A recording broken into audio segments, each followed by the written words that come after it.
The wind howls across the barren plains, a mournful dirge that whispers tales of forgotten empires and the relentless march of time. For centuries, the clang of steel and the thunder of hooves were the undisputed symphony of warfare. Empires rose and fell on the back of the armored knight, their polished metal a gleaming promise of victory, their charge a terrifying spectacle that broke the will of any foe foolish enough to stand in their path. The Frankish kingdoms in particular had forged an identity built upon this martial prowess. Their knights were not merely soldiers, they were the embodiment of nobility, of divine right, their very presence on the battlefield a testament to their unassailable dominance. They were seen as an unstoppable force, a natural disaster clad in mail, their charge a cascade of iron that swept aside all opposition. To face them was to face the very concept of invincibility, a truth etched into the annals of countless conflicts, a narrative of conquest that seemed as immutable as the mountains themselves. The world understood the language of the charge, the brutal elegance of a knight's descent and the inevitable outcome that followed. Yet within the shadowed annals of history, a different story began to unfold, a narrative that dared to challenge this established order. It was a story not of grand pronouncements or divine decrees, but of whispered strategies and the chilling efficiency of a people who understood the earth and its unforgiving nature. The Franks, in their gilded arrogance, had dismissed their northern adversaries as little more than disorganized barbarians, a chaotic swarm lacking the discipline and sophistication of true warriors. They saw only the raw fury, the wild abandon, and failed to perceive the intricate tapestry of tactics woven beneath the surface. They were blind to the quiet contemplation that preceded the storm, the meticulous planning that transformed raw courage into devastating precision.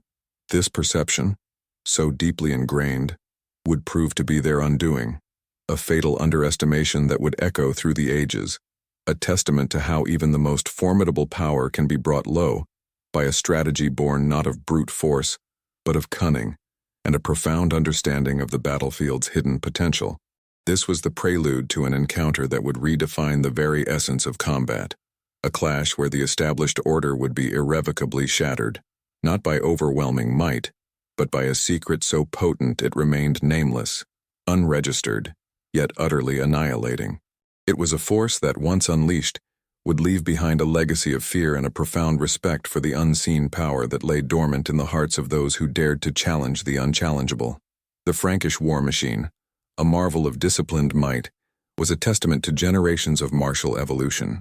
Their knights, clad in chainmail and plate that gleamed like captured sunlight, moved with a synchronized purpose that instilled dread in the hearts of their enemies.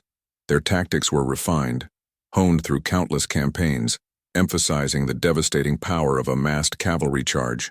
This was not mere brutality. It was a calculated application of force, a battering ram designed to shatter enemy lines and sow chaos. The thunderous impact of their horses, coupled with the lowered lances, created a wave of destruction that few formations could withstand. This reliance on overwhelming frontal assault, however, bred a certain predictable rigidity. Their strategies were grand, sweeping maneuvers designed to break the enemy's spirit and physical cohesion in one decisive blow. They trained for the open field, for the vast plains where their horses could gain full momentum, where their armored columns could roll forward unimpeded. Consequently, their battlefield doctrine lacked the flexibility required to counter an enemy that eschewed direct confrontation in favor of ambush and terrain exploitation. This focus on the overt, the visible dominance of the charge, rendered them susceptible to a subtler, more insidious form of warfare. They were conditioned to expect a certain kind of battle, one where their strength was their greatest asset. The thought of an enemy deliberately funneling them into a constricted space, of an opponent transforming natural obstacles into instruments of annihilation, was alien to their strategic thinking. Their training regimens, their battle standards all were geared towards the grand, open-field engagement. The psychological impact of this was profound. They saw themselves as the predators, the Frankish knight as the apex hunter. This perception blinded them to the possibility of becoming the prey, of being outmaneuvered not by superior force, but by superior intelligence and a profound understanding of the environment. Their very pride, forged in the crucible of constant victory, became a psychological vulnerability, a confidence that bordered on arrogance, making them less inclined to consider unconventional threats. Furthermore, the internal structure of Frankish military command while effective in directing large armies, often lacked the decentralized adaptability needed to respond to unforeseen tactical shifts. Orders flowed from the top, and while disciplined, this hierarchy could struggle to react with the speed and initiative necessary when faced with a truly novel threat. The individual knight, while a potent warrior, was trained to follow the lead of his commanders to execute the grand strategy. He was not typically empowered to deviate significantly from the established plan, especially not in response to an enemy employing tactics so foreign they defied immediate comprehension. This reliance on centralized command, on preordained maneuvers, meant that when the unexpected occurred, when the battlefield itself seemed to turn against them, their response could be slow, fragmented, and ultimately indecisive. Consider how a modern army, accustomed to precise satellite intelligence and coordinated air support, might struggle if suddenly deprived of those assets and forced to rely solely on ground-level observation and ad hoc communication in a dense, unfamiliar jungle. The principle remains the same. A dependence on a certain paradigm of warfare can create a significant blind spot when that paradigm is fundamentally challenged. The night before the clash was not merely a period of rest for the Viking war leader. It was a crucible of focused intent, a silent communion with the very spirit of the wild lands they inhabited. His mind, honed by a lifetime of navigating treacherous fjords and stalking elusive prey, was not occupied with grand pronouncements of glory or divine favor. Instead, it was a meticulous architect, sketching not on parchment, but on the very landscape of his imagination, envisioning the ebb and flow of battle as if it were a primal dance. He saw the enemy, not as a monolithic force but as a collection of individual wills, driven by pride and a predictable adherence to established doctrine. He understood their reliance on the momentum of the charge, the devastating power of their tightly packed formations on open ground. This was their strength, yes, but in the right environment, it could be transformed into a catastrophic weakness. He envisioned a formation that eschewed the Vikings' traditional shield wall, a tactic designed for direct confrontation. This new arrangement was fluid, adaptable, a living organism rather than a static defense. It was a concept born from observing the predatory pack, the way wolves would herd their quarry towards an ambush, or how a serpent would coil, its strike precise and devastating. Each warrior was not merely a fighter, but a vital component within a larger, intricate mechanism. Their placement was not arbitrary. It was a calculated position that allowed for maximum impact, not through individual prowess alone, but through the coordinated action of the entire unit. Think of a master weaver, each thread placed with intention to create a tapestry of immense strength and intricate design. This leader was that weaver, and the battlefield was his loom. The whispers of this nascent strategy were not spoken in boasts but in quiet consultations, in hand gestures that traced unseen patterns in the dirt, in the shared understanding that passed between seasoned warriors who had weathered storms together. This was not a strategy born of written treatises, but of a collective, intuitive understanding of warfare's fundamental principles, amplified by the unique pressures and opportunities presented by the enemy's own predictable approach. The leader's strategy was a testament to the Vikings' profound connection to their environment. They were men of the fjords, the forests, and the unforgiving northern plains.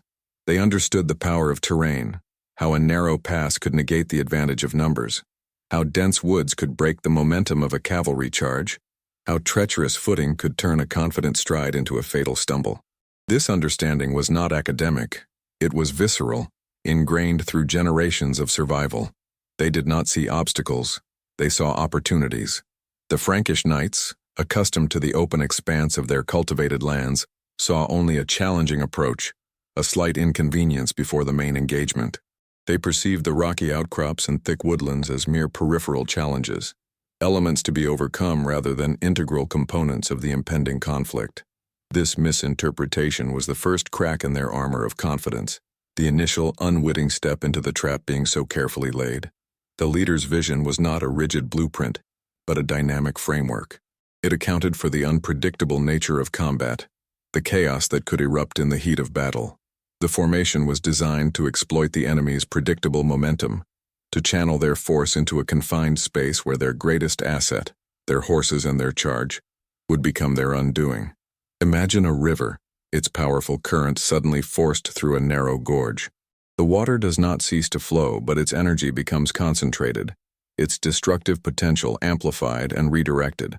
This was the essence of the plan: to transform the Frankish charge from an instrument of victory into a self-destructive force. The warriors were not simply positioned, they were strategically arrayed, their roles fluid, ready to adapt to the unfolding chaos. Some would act as a lure, drawing the enemy deeper into the trap. Others would form the jaws of the vice, their shields locked, their axes ready. Still others would be held in reserve, poised to strike at the most vulnerable moments, exploiting the confusion and panic that would inevitably ensue. This was not merely a battle plan. It was a psychological weapon, designed to dismantle the enemy's confidence before the first blow was even struck. The Frankish knights, their confidence a polished shield, saw only a slight narrowing of the terrain, a minor inconvenience on their path to glory. They perceived the dense thicket and the looming rock formations as natural obstacles to be overcome, mere inconveniences before the decisive engagement they anticipated. Their minds, conditioned by years of open-field warfare, struggled to process this subtle shift in the battlefield's character. They interpreted the confined approach as a prelude to a more challenging, perhaps even treacherous but ultimately conventional battle. This fundamental misreading stemmed from a strategic doctrine that prioritized brute force and predictable maneuvers over the nuanced exploitation of environmental factors. They were accustomed to dictating the terms of engagement, to drawing the enemy out into the open where their cavalry could unleash its full, terrifying potential. The notion that the very terrain itself could be weaponized, that natural features could be transformed into an active participant in the conflict, was a concept largely absent from their tactical lexicon. This blindness to the environment's strategic significance would prove to be their gravest error. Consider for a moment the difference between a predator that hunts in the open savanna and one that stalks its prey through a dense, tangled jungle. The savanna hunter relies on speed, power, and the ability to overwhelm. The jungle stalker, conversely, depends on stealth, patience, and the ability to use the very undergrowth as cover and a means to channel its quarry. The Frankish knights were the savanna predators, accustomed to the wide open spaces where their charge could build unstoppable momentum. The Vikings in this instance were the jungle stalkers, transforming the battlefield into a dense, disorienting labyrinth. Their understanding of the terrain was not merely observational, it was intimate, almost symbiotic. They knew how the ground sloped, where the footing was treacherous, how the foliage could conceal movement and create false perspectives.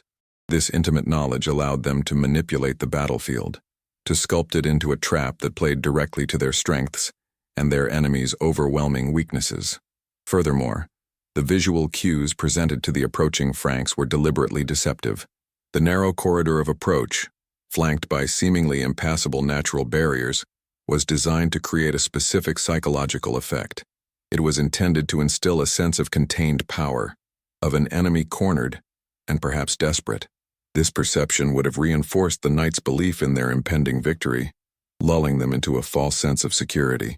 They likely saw this as an opportunity to crush a weakened foe, to finish the battle quickly and decisively.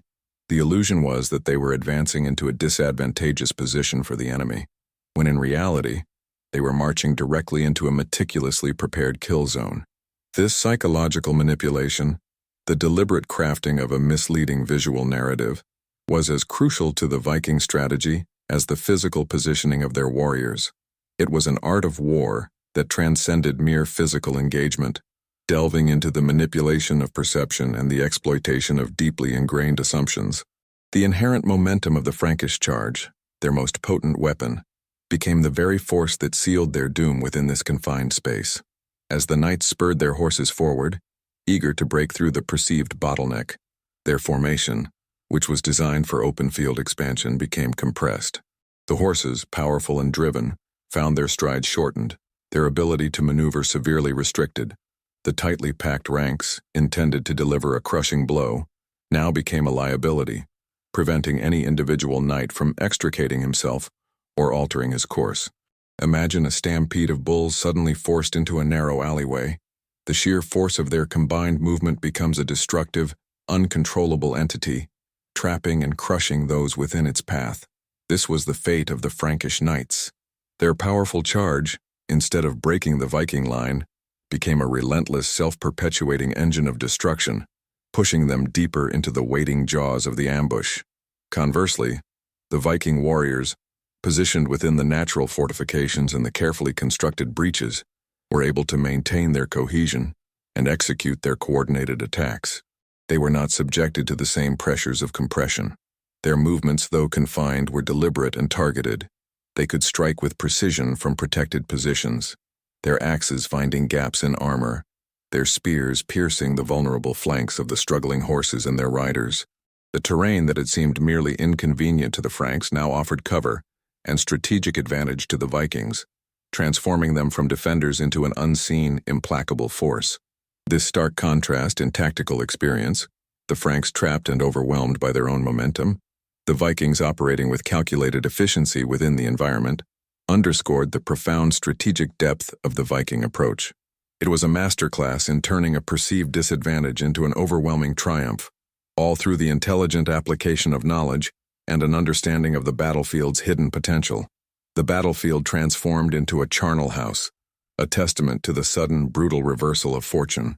The thunderous charge of the Frankish knights, once a symbol of their unassailable might, devolved into a cacophony of screams and the desperate whinnying of dying horses. Steel clashed not in the ordered rhythm of combat, but in the frantic, desperate struggle of men trapped in a maelstrom of their own making.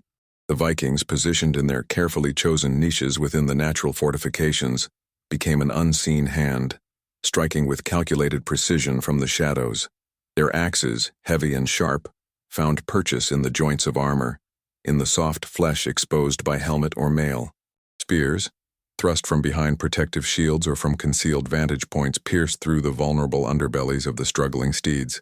The very ground, slick with mud and now stained with blood, became an additional adversary, hindering the knights' desperate attempts to regain their footing or extricate themselves from the crushing press of their own comrades. It was not a battle of equal combatants. It was a systematic dismantling, a brutal efficiency that shocked and demoralized the surviving Franks. Consider the psychological impact of this sudden, overwhelming disorientation. For the Frankish knights, who had been conditioned to expect a direct, head-on confrontation, the reality of being attacked from all sides by an unseen enemy was a profound shock. Their training, their years of battlefield experience, had prepared them for the visible threat, for the enemy they could see and engage. This, however, was different. It was an assault from the very earth, a betrayal by the environment itself. The loss of visual orientation, combined with the constant threat from multiple directions, would have induced a paralyzing fear.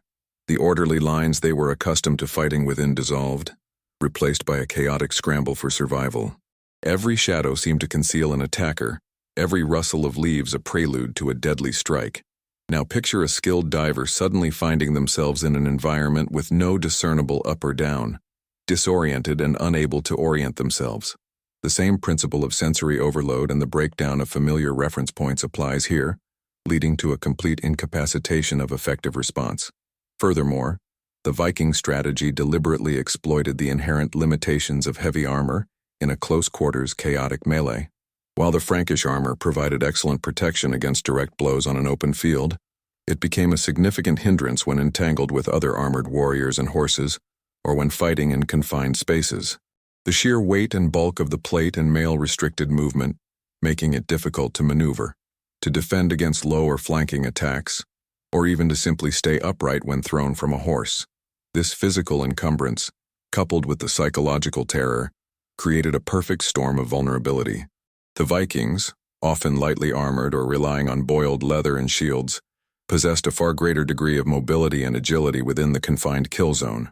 They could duck under wild swings, pivot to meet new threats, and strike with speed and accuracy, exploiting the very inflexity of their adversaries. Think of a large, powerful ox attempting to navigate a narrow, winding sheep trail. Its strength becomes a liability, its bulk a hindrance, while a nimble sheep can move with ease. This physical disparity, amplified by the tactical situation, was a critical factor in the swift and brutal nature of the engagement. The battle was not just won by superior tactics. It was won by a profound understanding of the physical limitations imposed by equipment and environment, and by the strategic exploitation of those limitations. The Frankish knights were not merely defeated, They were rendered helpless by the very tools and doctrines that had once defined their invincibility. The aftermath of the ambush was not simply a matter of counting the fallen. It was a profound psychological scar etched onto the collective consciousness of the Frankish military. The meticulous burning of the dead, a somber ritual for any fallen warrior, carried an added layer of dread in this instance. It was an attempt to erase the evidence, to sanitize the battlefield, but it could not extinguish the memory of what had transpired. The sheer speed and totality of the annihilation, achieved not through overwhelming numbers, but through calculated application of terrain and surprise, shattered the very foundation of their perceived invincibility. For generations, the Frankish knight had been taught that courage, discipline, and superior equipment would always prevail. This encounter presented a stark, brutal counter-narrative, that a seemingly less sophisticated foe, armed with an intimate understanding of their environment and a willingness to employ unconventional tactics, could dismantle their formidable war machine with devastating efficacy. This discrediting of their established doctrine had lasting repercussions. The fear of the narrow pass, the dread of the unexpected ambush became a tangible presence on future battlefields. Commanders, once confident in their ability to dictate the terms of engagement, now found themselves second-guessing, their strategic decisions colored by the chilling memory of the unnamed formation. The pride that had fueled their charges was replaced by a gnawing apprehension. They began to see potential threats in every shadowed copse, every rocky outcrop. This psychological vulnerability was, in many ways, more damaging than any physical loss. It introduced an element of hesitation into their movements, a reluctance to commit fully to the kind of decisive open-field charges that had defined their military success for so long. Think of a seasoned boxer who, after a devastating knockout, develops a subconscious fear of engaging their opponent's lead hand, forever altering their offensive strategy. The psychological imprint of this defeat was similarly profound and enduring. Moreover, the very secrecy of the Viking formation contributed to its terrifying mystique. Because it lacked a name, a codified doctrine, it became something almost supernatural in the minds of the survivors.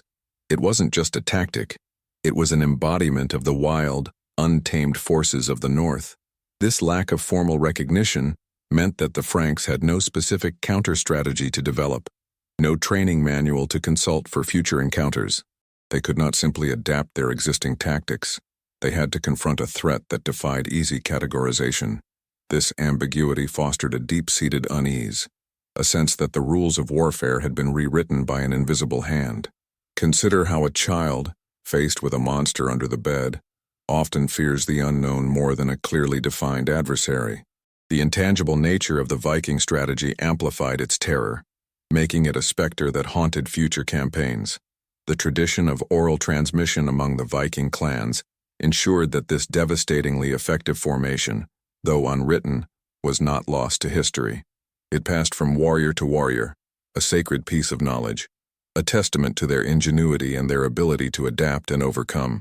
This clandestine dissemination ensured that the core principles of the strategy, the exploitation of terrain, the channeling of enemy momentum, the coordinated multi-directional assault from concealed positions, remained a potent weapon in the Viking arsenal. It became a whispered legend, a cautionary tale passed down through generations, a reminder that true military superiority lay not just in brute force, but in cunning, environmental mastery, and a profound understanding of the enemy's psychological blind spots. Thus, while the Frankish military might have eventually recovered from the immediate losses, the psychological and strategic lessons learned on that blood-soaked ground would forever alter their perception of warfare, casting a long shadow of doubt over their previously unassailable dominance. The echo of that nameless formation resonated far beyond the battlefield, shaping the very nature of conflict for years to come. Reflecting on this journey through the annals of conflict, we observe a profound convergence of elements, a tapestry woven from threads of strategic brilliance and the stark realities of battlefield psychology. The narrative has moved from the thunderous certainty of armored might to the subtle, yet devastating power of an unseen force. As these insights coalesce, a clearer picture emerges of how perceived invincibility can be meticulously dismantled, not through brute opposition, but through a profound understanding of fundamental principles that transcend mere weaponry and delve into the very essence of adaptation and environmental mastery. The echoes of ancient clashes resonate with a timeless truth, that true strength often lies not in the obvious display of power, but in the quiet, calculated manipulation of circumstance. Conceptualizing this evolution, we can envision a grand edifice of military doctrine, built upon the bedrock of established tradition and seemingly insurmountable strength. Yet beneath this imposing structure, unseen forces have been at work, eroding its foundations, subtly altering its very architecture. The narrative has guided us through the moments where these underlying currents began to assert their dominance, where the predictable flow of conflict was diverted, revealing hidden channels of strategic potential. It is in these divergences, these moments where the expected trajectory is broken, that the most potent lessons are often found, shaping not just the outcome of a single engagement, but the very understanding of what constitutes true martial supremacy. In light of these insights, the path forward towards understanding the enduring significance of this ancient encounter becomes more illuminated. The journey has illuminated the intricate interplay between human endeavor and the unforgiving canvas of the natural world, demonstrating how a deep communion with the latter can amplify the former to extraordinary effect. As we pivot towards the final reflection, we carry with us the understanding that the most potent forces are not always those that announce themselves with fanfare, but those that operate with a quiet, yet absolute authority, shaping destinies through an unseen hand. The cumulative effect of these interwoven threads creates a powerful resonance, a testament to the enduring power of strategic ingenuity that continues to speak to us across the vast expanse of time. The dust has settled on the battlefield, yet the reverberations of that hidden formation continue to shape the landscape of our understanding. We have journeyed from the gleaming certainty of the Frankish charge, a symbol of human-driven power, to the chilling efficiency of a strategy born from the earth itself, a testament to nature's silent, potent influence. This is not merely a tale of swords and shields, of victory and defeat. It is a profound exploration of how perception can be our greatest ally or our most insidious enemy. The Franks, blinded by their own established might, saw a battlefield. The Vikings saw an instrument, a symphony of terrain and timing waiting to be conducted. Their success was not an accident of fate, but a deliberate act of strategic artistry, a whispered secret passed down through generations, a testament to the enduring power of intelligence over brute force. This ancient confrontation serves as a timeless mirror, reflecting not just the tactics of a bygone era, but the very dynamics of power and vulnerability that persist in our modern world. We too are often caught in the momentum of our own perceived strengths, confident in the constructs we have built, only to find ourselves outmaneuvered by forces we fail to acknowledge, by principles we have overlooked. The true lesson of the Serpent of Iron is not about the specific maneuvers of Viking warriors, but about the universal truth that dominance, however seemingly absolute, is always contingent upon awareness, adaptability, and a willingness to look beyond the obvious. It reminds us that the most formidable defenses can be rendered obsolete by a subtle shift in perspective, a deeper understanding of the environment in which we operate, and the inherent limitations of our own frameworks. The echoes of this forgotten tactic remind us that the most profound victories are often won not through direct confrontation, but through the intelligent redirection of an opponent's own momentum. It speaks to the power of observation, of patience, and of the profound wisdom that lies in understanding the natural rhythms and flows of any given situation.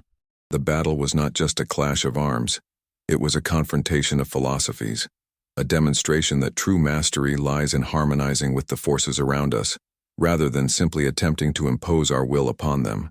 The true practice begins now, in recognizing these unseen currents in our own lives, in our own endeavors, and in learning to harness them, not as a destructive force, but as a conduit to a deeper, more resonant form of success. The legend fades, but the wisdom endures, a silent counsel for those who dare to listen.